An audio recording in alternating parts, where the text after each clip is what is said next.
Make sure you guys hit the subscribe button if you guys are enjoying the content that we're throwing up. And make sure you guys hit the like button if you enjoy the video. And yeah, let's begin.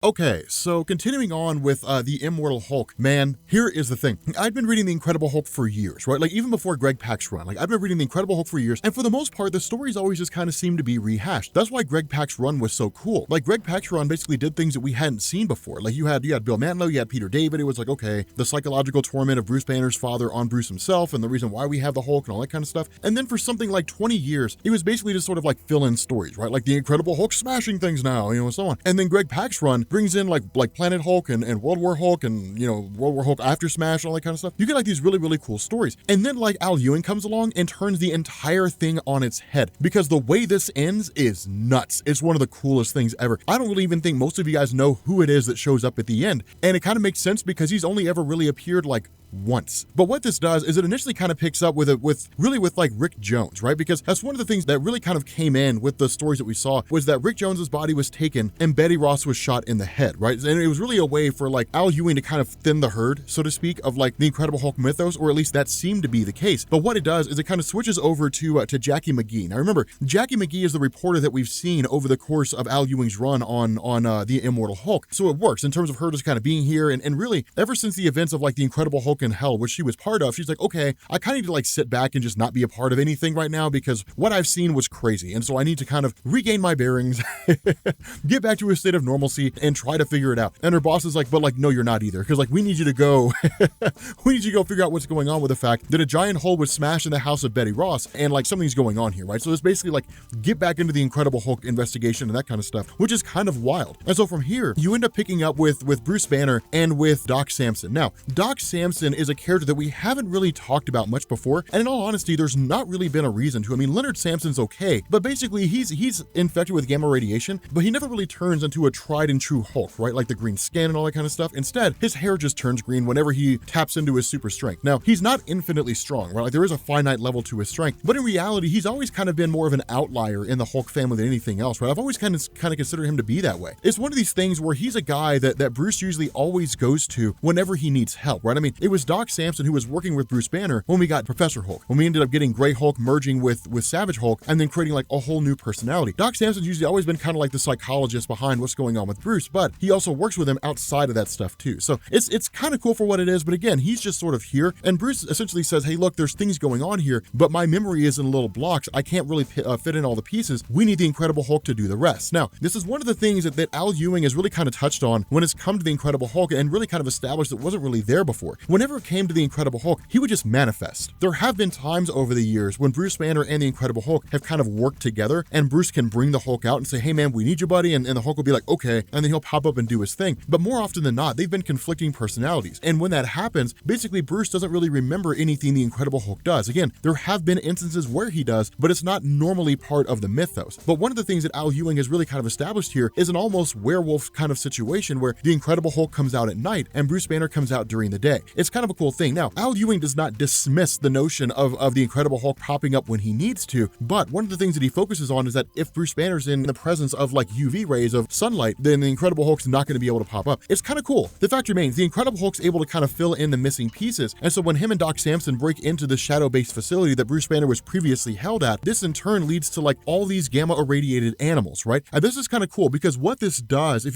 those of you guys who've been reading Marvel for a long time, this really hints hard with different notes of like Weapons Plus, right? Like that's what it feels like. Weapons Plus was like Weapon 1 was Captain America, right? Like if you go back and you read Grant Morrison's X-Men, I think it was, Captain America was Weapon 1. Nobody knew how to duplicate the super soldier serum. So what you got under Weapons Plus is you got Weapon 1 with Captain America, then you got 2 through 9, which is just random experiments trying to create super soldiers, then you got Weapon 10, which was Wolverine, and then you got characters after that. You got Deadpool, you got Phantom X, you got the Stepford Cuckoos, you got like all these different versions, but this is what this feels like. And so what they've been doing is like irradiating animals with gamma radiation to see what happens. So you've got like gamma irradiated bats, you've got a gamma irradiated dog is what it looks like. You've got a gamma irradiated gorilla, which actually looks awesome. But what they're also doing is they're basically wrapping someone or something in a cocoon with the intention of like creating another gamma irradiated beast. And it's kind of an interesting thing because when that happens, what we end up finding out, at least once all these animals are destroyed, is that basically this was a trap that had been set. These were basically a distraction. And when that whole thing pops off, it'll basically lead to like the defeat of the Hulk, or at least the attempted defeat. What they didn't account for was the sudden emission emission of solar rays, like ultraviolet rays. And when that happens, the Incredible Hulk is forced back into Bruce Banner's form, and then they're met by the arrival of Bushwhacker. Now, Bushwhacker's been here since really like the beginning for the most part of Al Ewing's run, but Bushwhacker is an old school character. He was created back in 1987. It was a Daredevil comic. I don't remember which one, but it was Ann Nocenti and Rick Leonardi, I think is who it was. But basically, he was just like this guy who was not really a contract killer. Well, kind of, I mean, he really kind of was, right? Like the idea was he built on mutant hysteria originally when he was created. He built on mutant hysteria and started taking out mutants. Wolverine figured it out, and then his wife thought he was crazy. And so the result was that Wolverine started tracking down Bushwhacker, and then his wife basically went to Matt Murdock and was like, we got to get this guy committed. And ultimately it led to like the two of them coming into conflict in an effort to catch Bushwhacker. They didn't. And ultimately like Carl ended up going to work for Kingpin, I think it was. And then after that, he just kind of free floated Marvel Comics for years. But it's kind of a cool thing because with Bushwhacker getting the upper hand on Bruce, what Bushwhacker didn't account for is the arrival of Joe Fixit, right? Like the return of Joe Fixit Hulk. Now, Joe Fixit Hulk, and in fact, it's kind of cool because Al Ewing sort of covers this in the story, but we can explain it here. Joe Fixit Hulk is really more of like mobster Hulk. And in truth, he's the original Hulk. So in terms of like real world publications, the Incredible Hulk was originally gray. Most all of you guys probably know that in the 6-issue miniseries. Marvel had to change him to green because of printing issues. But what Marvel never explained in the comics is why the Incredible Hulk originally showed up gray and then turned green. It wasn't until later on down the line that Joe Fixit was introduced that what Marvel said is that in terms of the Incredible Hulk continuity appearances, which is to say inside the comics, in the Marvel universe, which Hulk came first, it was Joe Fixit. That when Bruce Banner was first blasted by the gamma radiation, he turned into Joe Fixit, then Joe Fixit went dormant, and then the Savage Hulk came out, and he'd been that way ever since. But one of the things that goes on here is he can't actually transform into the Gray Hulk persona because of these solar rays. So it's basically Bruce Banner with the strength of Joe Fixit, or at least part of the strength of Joe Fixit, but then he doesn't have the ability to like heal from anything. And so when you have someone like Bushwhacker who's got cybernetic enhancements, what it does is it gives Bushwhacker the upper hand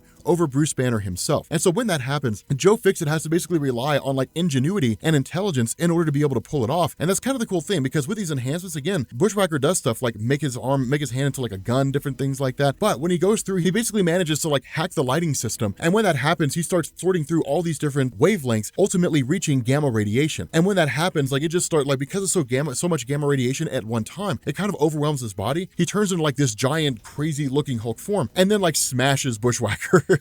And actually this ends up killing him. But then we end up finding out that what Shadowbase has been working on here is creating a new version of Abomination. And this new Abomination that they've been working on is actually Rick Jones. So it's kind of a way to kind of bring the Rick Jones concept back and then just sort of go forward from there. But what this does is it switches over to Jackie McGee and then it jumps into the character of Betty Ross and we find out she's not actually dead. What really seems to have happened is she seems to have evolved. This is one of the things that no one's ever really seemed to hit on when it comes to the Incredible Hulk mythos, and it's actually a new concept as far as I'm aware. When it comes to the Incredible Hulk, one of the things to bear in mind is that it really is a mutation of genes, but the gene mutation is unstable, right? That's the reason why Bruce Banner can go from like the Incredible Hulk and back again. His genes literally change from one form to another, but it would make sense that there would be like a next stage of evolution that like any one of the Hulks could reach and turn into something else. With the mutant population, it was like that for years, right? Like the mutants were just like a singular power, right? Like a mutant pops up, their powers manifest, and then they have those powers forevermore. It wasn't until Grant Morrison's run on New X-Men that suddenly we got secondary mutations. It doesn't happen all the time, but it can. That's how Emma Frost got her diamond form. And that seems to be what's going on here with Betty Ross. So like she's basically mutated and transformed into like a new version of like a new kind of Hulk that we haven't seen before. Now, the reason why this matters and the reason why this is important is not because Betty Ross is a new version of Hulk, because it sets a precedent. Because what it means is that from this point going forward, Al Ewing can at any point change the Incredible Hulk into something else. The status quo is maintained and it makes sense. And so from here, like you literally have Bruce Banner who goes to essentially like Vegas, basically like goes to this really shoddy looking hotel and then starts talking to the Incredible Hulk through a mirror, right? And what he says is there's these versions of ourselves that we haven't really accounted for, or at least that are out there somewhere, right? So like Savage Hulk, Child Hulk is a really good one. Devil Hulk, this is the first time we've seen it referenced in quite some time. Joe Fixit Hulk, we have Bruce himself. Then you've got Professor Greenscar Hulk, who we have not seen since Jonathan Hickman's run on Avengers and New Avengers when the Incredible Hulk was running around. So there are these versions of Bruce, these versions of Hulk that Bruce cannot account for and doesn't know where they are. But then we've also got this new Immortal Hulk. And so it's kind of cool because Bruce is basically sitting down and reconciling all these versions of himself. Really kind of Al Ewing saying, here are the versions of Hulk that I care about, and here are the ones that you'll most likely see over the course of the Immortal Hulk story. But then of course, they're met by the arrival of the new Abomination in the form of Rick Jones. Now, Abomination, when it was Emil Blonsky, was just like this violent guy who destroyed things. That was really all it was. With this version, it's actually kind of got a mutation in the sense that what it does is it basically consumes other people, right? I mean, it really seems to consume their heads more than anything else. But what it also has the ability ability to do is spew this kind of stomach acid that really seems to like negate the healing factor of the Incredible Hulk, right? And we know this because when that happens, the Incredible Hulk's hand is basically like dissolved and destroyed. It doesn't come back. And so what this does is create a kind of final weakness for the Incredible Hulk, which is to say this version of Abomination is the deadliest one we've seen before. And the reason why is because, again, unlike Emil Blonsky, this one can emit an acid that will take away from the healing factor of the Hulk, right? So it's like the Muramasa blade of Wolverine, or like carbonadium when it comes to anybody with a healing factor. It's a cool little way for Al Ewing to kind of reach out into the mythos of what Marvel's done so far and then grab these small little tidbits and roll them in. But these forces of Shadow Base, which basically kind of destroy these loose ends, these folks who witnessed what happened and are running out of the hotel, when they take them out, now they're met by the arrival of Betty Ross as like this giant bird Hulk looking thing, which is actually incredibly violent. She's like ripping people's heads off and like tearing off their legs and like gutting them. And it's just, dude, it's like the most violent thing ever. And it's amazing. Dude, dude, Al Ewing, I love this. I love this. It's actually pretty awesome. But nonetheless, this version of Betty, she is still coherent to a degree, but she's not like her former self, right? She's actually seems to be a little more simple in terms of her function. When she was Red She-Hulk, she was a lot more in control of herself and able to function like a normal, coherent human being. And this one, she's almost kind of reverted to like a very base form. And while Shadow Base is watching all this unfold, and the Abomination is like, seems to be like tearing up the Incredible Hulk and really like it has done a number on him, taking his eyes and so on and so forth, and left him for dead. Betty Ross, where it would seem that she was going to go save or going to go fight Abomination, instead, she turns on the Incredible Hulk, rips his heart out, and then eats it. And so it's kind of like, okay, so like basically the Incredible Hulk's dead now, and everyone's turned on him.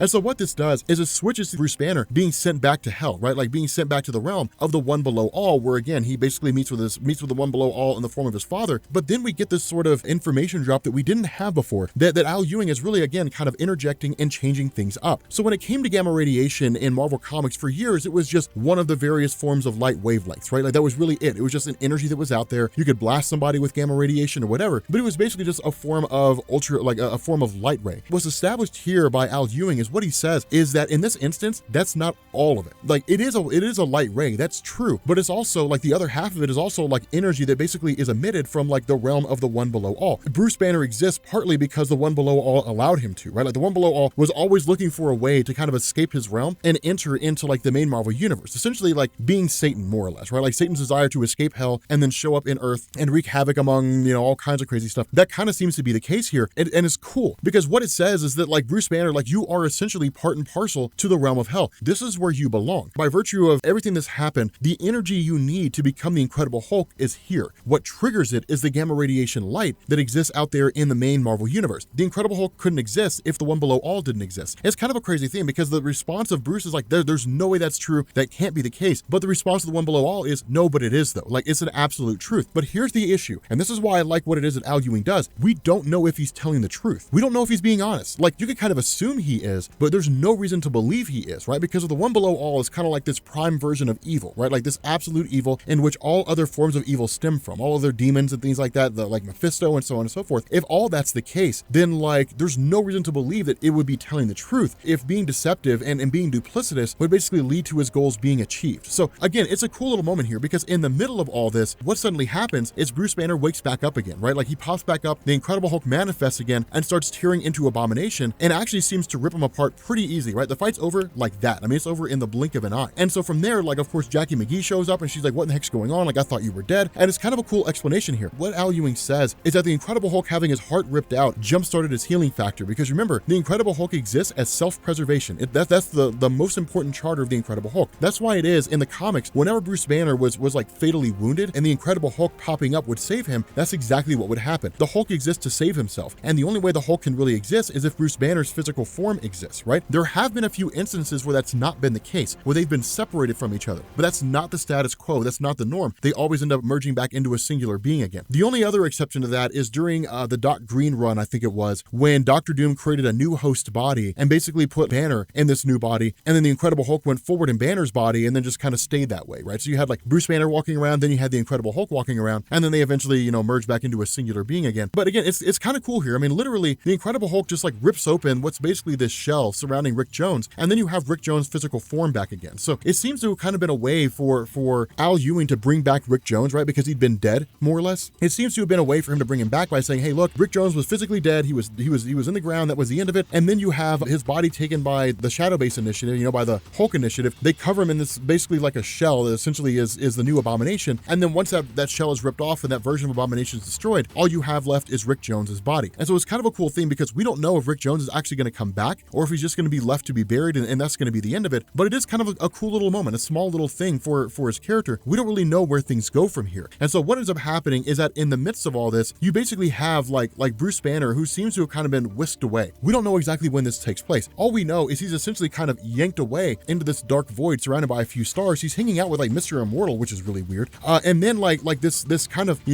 bright figure approaches him and says like, do you know who I am? Do you know what this is? All the things you've ever done over the course of your life, do you truly know what you are? Do you know what you're meant to be and what you are to become? Do you have any real idea what it is that's going on here? And it's kind of crazy because Bruce Banner here is met by the arrival, or really met by like Metatron. I don't know if any of you guys know who Metatron is. I feel like most people don't because he's so obscure, but Metatron is basically the voice of the one above all. And it's cool because what this means is the one above all is paying particular attention to everything going on with Bruce Banner. Whether or not the one above all chooses to act, we don't know. We assume he will. Like we assume the one above all will act, but basically like everything that's been going on here with the Immortal Hulk with regards to the one below all and everything that's been happening on Earth has all gone noticed by the one above all. And presumably it will act, it will intervene, or it will do something. And I don't know, maybe it'll make him to like Angel Hulk or something like that. With that being said, guys, we're going to bring this video to an end. If you are new here to Comics Explained, make sure you guys hit the sub button to become part of the Rob Corps. If you guys enjoyed this video, make sure you drop a like, and I will catch you all later.